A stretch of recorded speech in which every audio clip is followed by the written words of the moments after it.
AG ನ್ಯೂಸ್ಗೆ ಸ್ವಾಗತ.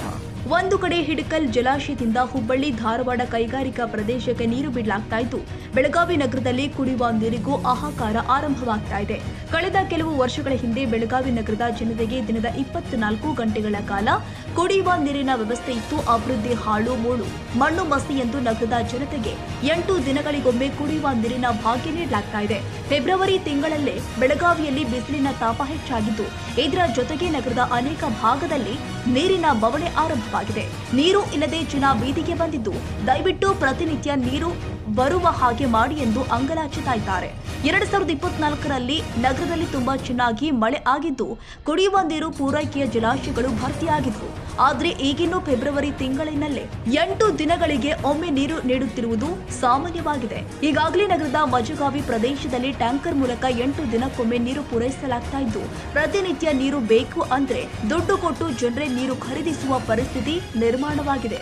ಒಟ್ನಲ್ಲಿ ಬೆಳಗಾವಿ ನಗರದಲ್ಲಿ ನೀರಿನ ಕೊರತೆ ಆರಂಭವಾಗಿದ್ದು, ಟ್ಯಾಂಕರ್ ಮೂಲಕ ನೀರು ಖರೀದಿಸುವ ಪರಿಸ್ಥಿತಿ ಆರಂಭವಾಗಿದೆ. ಹಾಗಾಗಿ ಜನರಿಗೆ ನೀರಿನ ಕೊರತೆ ಎದುರಾಗದಂತೆ ಪಾಲಿಕೆ ಅಧಿಕಾರಿಗಳು, ಶಾಸಕರು ಯಾವ ರೀತಿ ಕ್ರಮ ಕೈಗೊಳ್ತಾರೆ ಕಾದು ನೋಡಬೇಕಾಗಿದೆ. ಕನ್ನಡಿಗರ ಮೆಚ್ಚಿನ ನಿಮ್ಮ ಎಜೆ 24/7 ನ್ಯೂಸ್ ಕನ್ನಡ ವಾಹಿನಿ ಇದೀಗ ಟಿವಿಯಲ್ಲಿ ಲಭ್ಯ. ವೇಳೆ ನೋಟಿಸ್ ಕೊಟ್ಟಿದ್ರೆ ವಾಪಸ್ ತಗೋತೀವಿ.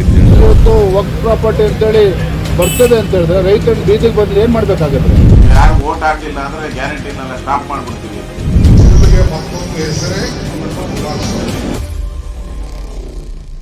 ಕರ್ನಾಟಕ ಮತ್ತು ದೇಶ ವಿದೇಶ 360 ಡಿಗ್ರಿ ಸುದ್ದಿ ಹಾಗೂ ಉತ್ತರ ಕರ್ನಾಟಕ ಬೆಳಗಾವಿ, ಬಾಗಲಕೋಟೆ, ಧಾರವಾಡ, ಹಾವೇರಿ, ಗದಗ, ಬಿಜಾಪುರ ಜಿಲ್ಲೆಯ ಕ್ಷಣ ಕ್ಷಣದ ವಿವರವನ್ನ ಪಡೆಯುವುದಕ್ಕೆ ಎಜೆ 24/7 ನ್ಯೂಸ್ ಕನ್ನಡ ವಾಹಿನಿಯನ್ನ ಲೈಕ್ ಮಾಡಿ, ವಿಡಿಯೋಗಳನ್ನ ಶೇರ್ ಮಾಡಿ, ಕಮೆಂಟ್ ಮಾಡುವ ಮೂಲಕ ನಮ್ಮ ವಾಹಿನಿಗೆ ಸಹಕಾರ ನೀಡಿ ಮತ್ತು ಚಾನೆಲ್ ಅನ್ನ ಸಬ್ಸ್ಕ್ರೈಬ್ ಮಾಡಿ. ಧನ್ಯವಾದಗಳು.